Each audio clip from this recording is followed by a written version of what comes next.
is an entrepreneur, an educator, and a public servant. She's one that really knows the meaning of public service. Thank you for being here with me today, council member. Yeah, thank you for asking me. Now let's just get started. Something really simple. What does your role look like as a councilwoman, like day to day sort of thing? It is the craziest job.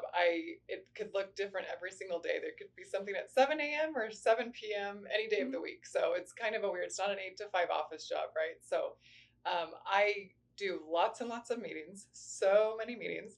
We have council meetings every other Monday night, where those are televised, and that's when we vote on things. And then we have study sessions every Thursday morning, and that's when we go through all of our agendas and have staff presentations and ask all of our questions. And that's when we get to have discussions at the dais with all the other council members and the mayor. Lots of ribbon cuttings, groundbreakings, all the new businesses in the city, all the new growth that's happening.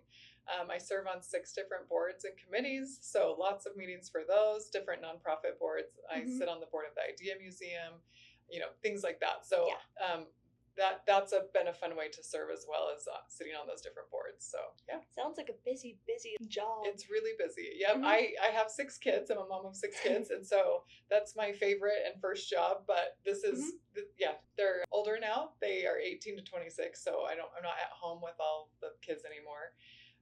But it is really busy. Yeah, it's a busy job. How do you manage not just the unpredictability of your schedule, but with everything else on top of it? What do you do sometimes to kind of make that work or de-stress? Yeah, this job has been, I'm a recovering people pleaser is what I like to say. I really like it when people like me, and when you get in a position like this, you all of a sudden have people that don't like you. Yeah. And that's been really hard. And so I'm in my 5th year, so I've learned a few things over the last several years, and I really have to make sure it's just all the foundational things, right? That you get enough sleep, that you get good nutrition, that you move your body and spend time, whether it's meditation or, being in nature, or connecting with God somehow. Those things are really important. I've also just really had to learn to I don't have thick skin.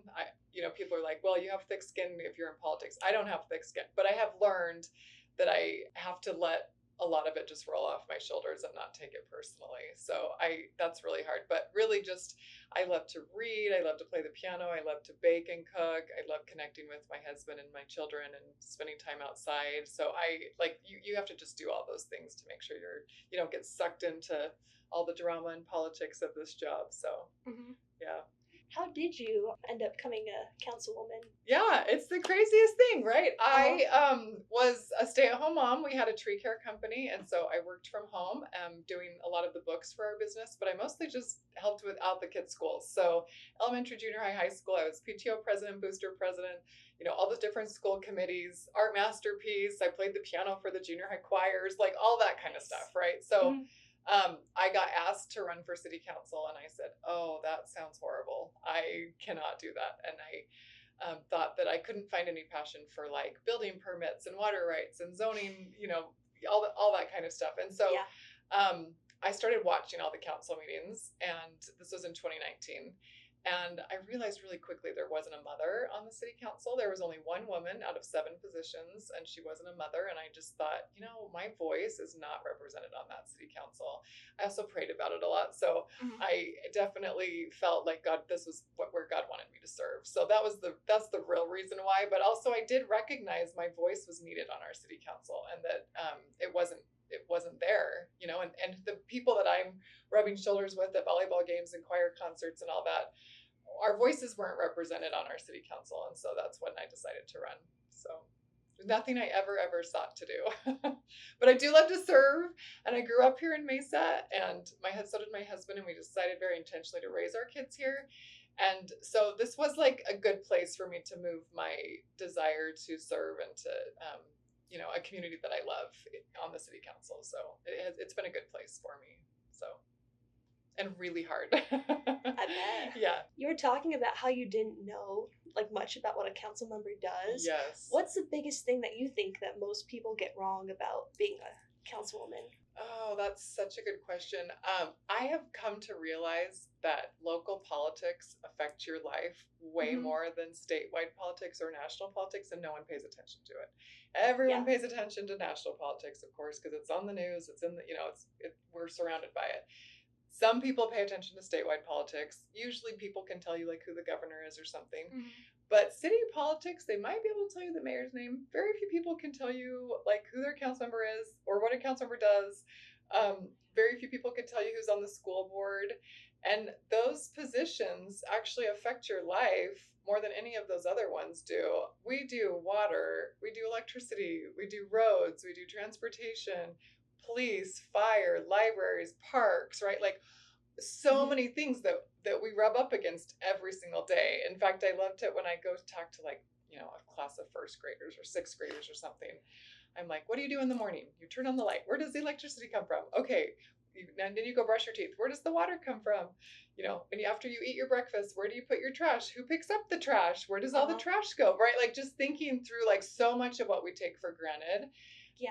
That if someone didn't pick up our trash, if no one took care of the roads, if we didn't have libraries and museums and parks and swimming pools and, all these things, if we didn't have, the biggest one is fire and police, if we didn't have firefighters and police officers to make sure that we live in a safe, and healthy community, I mean, we wouldn't be able to function, but yet we just take it for granted and you're not really thinking about how those decisions are made or whatever. And so I have always said, I want people to pay attention and be engaged in this process. And unfortunately, people don't get engaged in the city or the city council until they're mad about something. So, I mean, pretty much always when we get emails or when people come to council meetings, it's because they're upset about something, right? They're mad. They're mad that these apartments are getting built by their neighborhood, or they're mad about, whatever, this road or this policy or whatever. And I'm still glad they're there. I'm still glad that people are engaged in the process and that they're coming and expressing their concerns, because we need to hear what people want. That doesn't mean that we're going to do what everyone says, right? Like some people are like, you have to do what we say. Well, we're elected and we have to vote on what we think is best for our whole city. And if the people who elected us don't like the way we vote, then they could say, okay, we're not going to vote you back in the next time, right? But really that representation is what we need to do. Now you were talking about how there's a lot of people that like city politics affects their everyday life. How do you go about making decisions that affect thousands of people, many of whom you probably never met or might even not be aware of it? Yeah, I mean that's a lot of people. I mean, most people don't pay attention, right? And so then when they do pay attention, they're like, what's going on? But when we've been talking about it all along, right? So the city of Mesa has 520,000 people. It's huge. So when you split it up by into 6 different districts, because we're all districted, each one of our districts has 85,000 people that we're supposed to be representing. 85,000. And that's bigger than Flagstaff, right? So that's bigger than a lot of cities, just each of our districts. And so it is really hard to know how people want you to represent them, right? And so, like I kind of said earlier, you have to do what you feel is right. I put a lot, and as do all of my council member colleagues, frankly, I put a lot of effort into understanding and learning. There's so many things. I mean, it really, truly is a fire hose when you first get on here, because it's just you have to know a little bit about everything, right? Yeah. But I've learned so much over the last 5 years, and I do my work. I look through all my agendas. I look at all the presentations. We meet with staff constantly. We do research on our own to try to figure out. And something that I just love about city politics, 95% of what we do is not partisan politics. It's not Republican, Democrat. It's just nonpartisan. And so we get elected nonpartisan, and we try to represent every single person. And, when you have a road that needs to be fixed, or if you have a house burning down, the firemen are not asking, are you Republican? Are you Democrat? Right? Well, how do more Republicans live on this road? Okay, well then we'll fix it. Right? It doesn't work that way. So the stuff that we do just affects people, and people matter to me so much. I love people, and any policy or any decision that we have to make, I always think about the people and how it affects people and how it affects people's lives. And so I research, I study, I put a lot of thought, I talk to people. I'm really passionate about talking to people with different views on things. I'm not threatened when someone has a different view than I do. I want to learn. I always want to be curious and open to learning from someone who thinks differently than me. I think that's so important in life, is to not just hang out with people who all think the same way. Yes. When we have different people on our city council, and in our community that have different backgrounds and different beliefs and different views, we actually come up with better solutions to our problems when you have that diversity of opinion. And so that doesn't scare me. It doesn't worry me. I welcome it. And so that's why when someone's mad at me or they want to, say bad things about me, I'm like, come talk to me. And if they want to meet with me, I will meet with them every single time because I want to learn from them and I want them to hear my point of view as well, right? I've learned on the city council, nothing is black and white. Like we think there's like right or wrong, good or bad, black or white, and there's always so much more nuance to things and complexity in issues. And there's way more sides to every issue than we could ever possibly imagine until you dig in deep. And so I think that's something that has helped me in my decision making, is just to recognize how complex things are and to really just listen to what other people have to say about things. It's hard. I mean, I keep saying this job is really hard. It's really hard because you're dealing with a lot of things. Like I'm not an expert in water. I'm not an expert in gas or electricity or, I'm not an expert in anything. I know a little bit about a lot of things and you have to make decisions on that. And so we have incredible staff in the city of Mesa that meet with us and help teach us and help answer all of our questions and stuff. And then we have to make a decision based on what we think is best. So, yeah. So it sounds like you meet with a lot of different people every single day. Yes, a lot of people. Yep. But you have to do like a lot of speaking and talking. Do you make like public speeches as well? Yes. Occasionally? Yes. I also anytime I ever get asked by any school group, whether it's college, junior high, elementary school, high school, I love kids. I love teenagers. I love young adults. So anytime I get asked, I go do, I might talk about leadership, or I might talk about women in politics, or serving in the community, or, different things like that. I am asked to speak a lot and have gotten a lot better at public speaking in the last 4.5 years because I've gotten to do it a lot more. So yeah, that's one of my favorite. I love people. So I love going to get to meet with people and to hear from them and share things that I feel are important to me. So that's one of my favorite parts of this job, for sure. I bet somebody who would really, really like love being around people 24/7, this is like absolute dream for them. Yes, the people part of this is the best. Yes. And really, truly, I've been shocked at how exposed I've been to groups that I wasn't exposed to before. I grew up in Mesa, but it can be a little bit of a bubble sometimes when you're kind of surrounded by people who kind of think the same way as you do, or who go to the same church as you do, or whatever.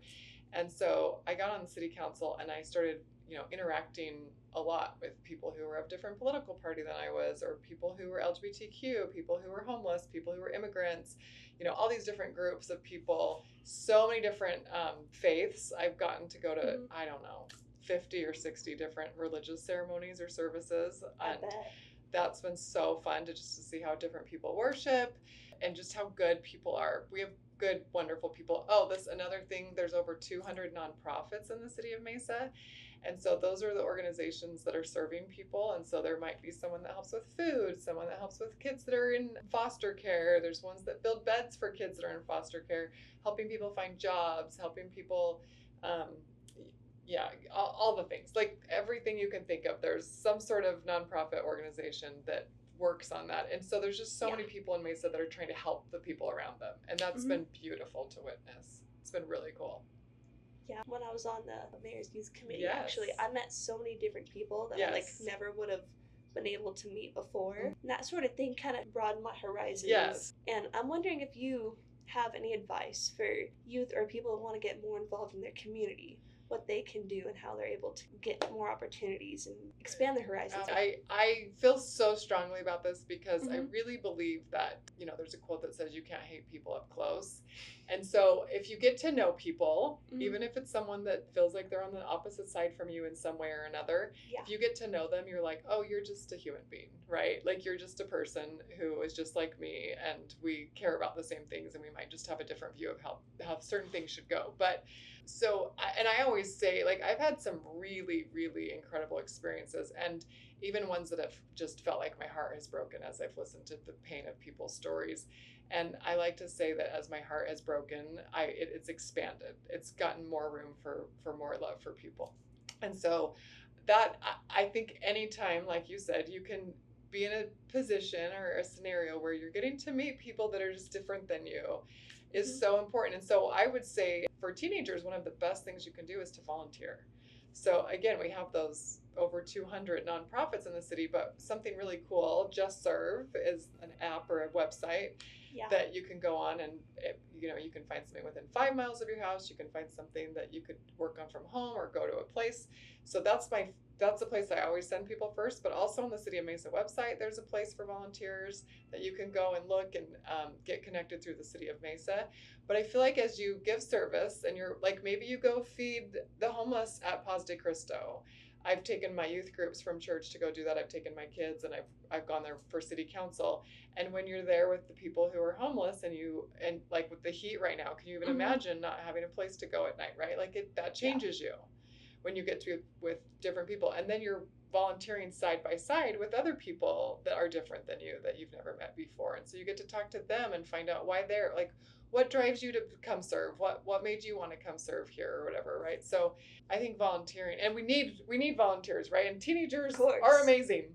So I love when teenagers want to get involved in projects and service and the Mayor's Youth Committee and things like that, because I think it helps us to know better what you guys need, and it helps you to get more involved and to see how things function and the processes behind everything and stuff too. So yeah, that would be the main thing I would say for sure. I've done Just Serve activities actually, and there's like a lot of really fun. Like, I expect them to be some of them like big, but I think recently I did painting rocks with the group. There's like really small things and really big things. So there's just a lot of different options of things you can do. So kind of zooming out a little more. Throughout your experiences with this, you said you've been at it for 5 years, right? Yeah, 4.5. What have you learned about like people and this job? Oh, I mean, truly, I tell everyone that's my favorite part of this job is the people, because I really, truly have had my eyes opened to so many different people that I just wouldn't have rubbed shoulders with really otherwise. And I really, truly believe, like, at the heart of people, they're good. I really think that most people are good and they have something to offer, and people want to just be seen. They want to be heard. They want to feel like someone cares about them. And I've been able to see some really beautiful ways that can be done serving in this position. And that could be people who disagree with me, right? Like that could be people who I go to church with who are really mad at me for political reasons, but I don't see them as my enemy. I don't see them as someone that I have to fight with or that I have to think badly of. Like, I can just, even if they think badly of me, I've been blessed to understand that there's good inside people and that everyone's just trying to do their best. And a lot of times that means you think differently, and that's okay. It doesn't mean that you can't still love each other or serve together or, coexist in this world together. And right now, our country and our society is just so polarized, right? It feels like us versus them. It feels like one side against another. And that's really harmful. That's really harmful to view people as your enemy. Someone said when I was running for city council that I was too compassionate for politics. And I think we need more compassion. And I really have been able to use compassion in just beautiful ways. And when you show people that you care about them, they will show care back. That changes people when someone cares about them. And that could be someone that comes to our council meetings. That could be a staff member that I work with. That could be a community member that I'm talking to. But, I get to talk to people, and I get to look them in the eyes, and I get to listen to them. And that matters. How we treat people matters, and what we say about people matters. And so that's just been beautiful. Like, as hard as this job has been, and as there's so much tension and drama and negativity and stuff, but truly, like, it's just been beautiful to see every day how compassion makes a difference. I mean, I think that's why we're on this earth, is to just try to help each other and to make life better for people around us. And I can do that with even a bigger, broader brush on the city council, right, than I could do just in my normal life. So it's all that really matters is how we treat people is what I think. Kindness, compassion, treating people with dignity and respect.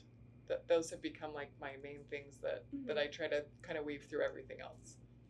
I think the word empathy goes with that too. Yes. Yeah, and I definitely, you can see that there's a lot more needed like empathy Yes. in this world. Like, what are other people's situations, and what are they going through, and what are they feeling, instead of just being like, well, it doesn't affect me, so I don't have to care about it, right? Like, Yes. empathy's beautiful. It's what we're supposed to be doing. So, and having, I agree. Thank you for that. Yes. It's touching. I know there's like some people who probably, well, there are some people who do need more empathy, but Yes. there's people who might feel like them showing empathy is a sign of weakness. Yes. Yep. And so you kind of saying this out for people to hear addresses that silence, like especially women. Yes. In different careers might And face. it's so funny. When I first got on the city council, I started a hashtag Mesa kindness campaign, because that's how I tried to raise my kids, and I really, really believe in the power of kindness, and I think it can change the world. And at first I was like, oh, people are gonna think it's weak, they're gonna think it's like, oh, whatever, kindness sounds good or whatever. But I really actually believe in power of kindness and compassion, and I've seen it. This isn't just like a hope that I have, like I've seen the power of it. And so I don't think that it's weak. And I think that as people I'm not a typical politician. I know this, but I think people, as they've seen like how genuinely I do care, and how much I care about people, and I care about how we treat people, like there's a lot of power in that. And it's okay to say that in politics, right? And I am a mom. I am a woman. And so, I don't want people to look at that as it's weak either, right? Like, moms rule the world. We're what make the world go around. And there's power in being a woman. There's power in being a mom. There's power in kindness. There's, I bring cinnamon rolls to meetings, like, and that's okay. That's who I am. Yeah. And there's power in showing that you care about people. I know it's easy for people to look at it as a weakness, when actually it's just a really beautiful strength that I think makes a big difference. So, yeah. Well, thank you for coming here. Well, for inviting me here. Yes. To talk with you today. Okay. It was really lovely. It's so nice to talk to you, Sadie.